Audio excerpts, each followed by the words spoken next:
আমি মোহাম্মদ সানজিদুল আকন্দ মাসফি। আমার ব্যক্তিগত ফেসবুক পেজে আমি একটি কবিরাজের একটি ভিডিও প্রকাশ করেছিলাম। সেখানে প্রায় 2 বিলিয়নের মতো ভিউ হয়েছিল এবং আমাকে অনেকেই লক করেছিলেন যে এই কবিরাজটি আসলে কোথায় বসে। মানে হঠাৎ করে জামালপুর সদর উপজেলার 2 নং শরীফপুর ইউনিয়নের শরীফপুর বাজারে সে চিকিৎসা দিয়ে যাচ্ছিল এবং জনগণের সামনে সে কবিরাজটি দেখেছিল যে প্যারালাইসিস রোগীদের কিভাবে সুস্থ করে, এবং আমরা ঘটনাস্থল দেখেছি এবং লাইভ করেছি। আপনারা দর্শক শ্রোতারা সেই লাইভটি দেখে এবং অনেকে বিশ্বাস করেছেন। আমরাও আসলে প্রকৃত পক্ষে বিশ্বাস করেছি যে এই কবিরাজের ধারাই মানুষ সুস্থ হচ্ছে। কিন্তু সে এই জামালপুর সদর উপজেলা শরীফপুর ইউনিয়ন শরীফপুর বাজারে 2 দিন চিকিৎসা সেবা দেওয়ার পর তার হিউজ পরিমাণ এই রোগী এখানে এসেছিল, কিন্তু তাকে এখনো আর খুঁজে পাওয়া যাচ্ছে না। সে তার যে নাম্বারটি দিয়েছিল নাম্বারে যোগাযোগ করা হচ্ছে না। আসলে বাস্তব পক্ষে যে রোগীদেরকে চিকিৎসা দিয়ে গেছে তারা আসলে 2 দিন মালিশ করার ফলে একটু হাঁটতে পেরেছে, কিন্তু এখনো আসলে সেই আগের মতোই। কারণ সেই কবিরাজের সাথে মানুষ যোগাযোগ করতে পারে নাই।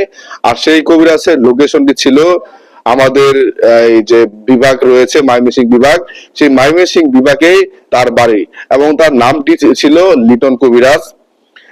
লিটন কবিরাজ এখন এখন পর্যন্ত তাকে খুঁজে পাওয়া যাচ্ছে না এবং তার যে নাম্বারটি দেওয়া হয়েছিল সেখানেও তাকে আর পাওয়া যায় না। হয় ফোন ঢুকে তারপরে বন্ধ দেখায়।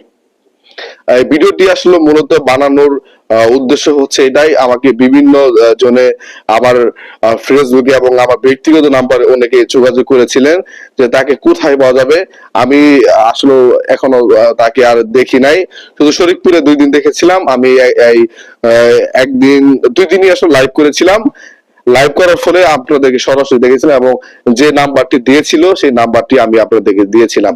যদি আমি তার আসলে সন্ধান পাই আপনাদেরকে অবশ্যই জানাবো।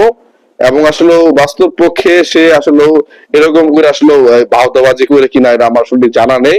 কারণ সে আমাদের শরীফপুর বাজারের আসলে যে পার্শ্ববর্তী যে গ্রামটি রয়েছে তাদেরকে যে চিকিৎসা সেবা দিয়ে গেছে এবং তাদেরকে আশ্বাস দিয়েছিল যে বাড়িতে বাড়িতে সে চিকিৎসা সেবা দিবে, কিন্তু বাস্তব পক্ষে সে আসে নাই।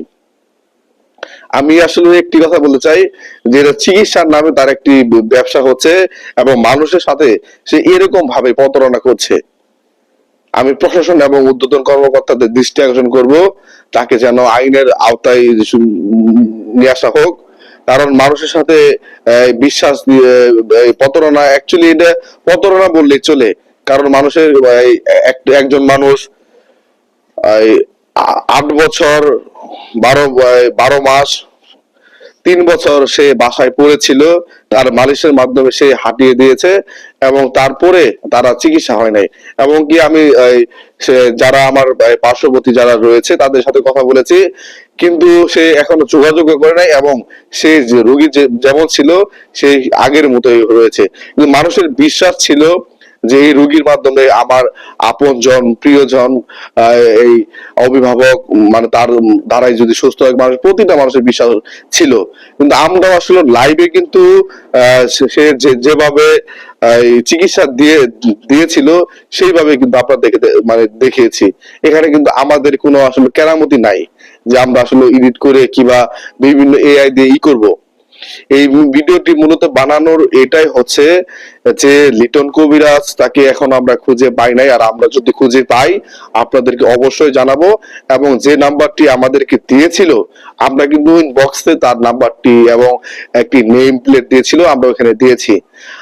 আসসালামু আলাইকুম দর্শক, সবাই ভালো থাকবেন।